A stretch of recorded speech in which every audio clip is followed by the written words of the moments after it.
Hi, my name is Christina Halli. I'm the author of Life with Bob at HealthyPlace.com. Today's topic is raising a child with mental illness. In this blog, I compare that to piloting an airplane. In this video, I'd like to talk more about that. When I get to work, the first thing I do is pre-flight. I brief the crew, check the logbook, take a look at the paperwork, including weather, flight plan, and I check all the systems. I also sign a release verifying that I am fit to fly and all the checks have been done. As a parent of a child with mental illness, I do the same thing at home. I monitor my child's moods, schedules, and levels of stress.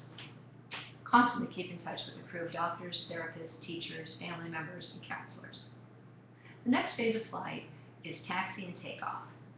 The most important safety feature on an airplane during taxi are the brakes. If I have a warning light during taxi, I'm going to stop the airplane, set the brakes, work with the co-pilot maintenance, and fix the problem. I'm not going to take off where the problem might get worse. At home, my brakes are called patience. If my son is having a meltdown, I'm going to stop and wait. I might call his therapist or work with someone else who can help me, but I'm not going to make the situation worse. Now let's talk about aborts. When I'm rolling down the runway, there are 4 situations that I'm going to abort the takeoff for: fire, engine failure, failure to fly, and wind shear. I'd rather handle these things on the ground than in the air. If my son is showing me warning signs that he is severely disabled, sometimes I have to abort. That means I can't push him if he can't make the takeoff.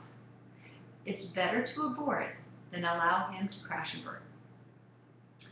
Now let's talk about cruise and descent. These are not critical phases of flight.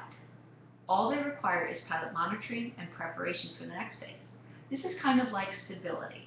When my son is stable, I will be monitoring his moods and his routines and charting and preparing for the next phase of his life.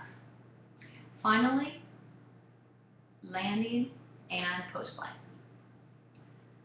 The definition of a good landing is one we can walk away from.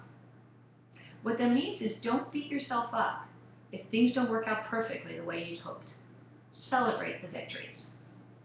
Before I leave the airplane to go to the hotel for a layover, I always do a post-flight and I turn off the battery. I don't want to come back to a dead airplane in the morning. What this means is take care of the caregiver and don't forget to recharge your batteries. My name is Christina Halli. This is Life with Bob at HealthyPlace.com.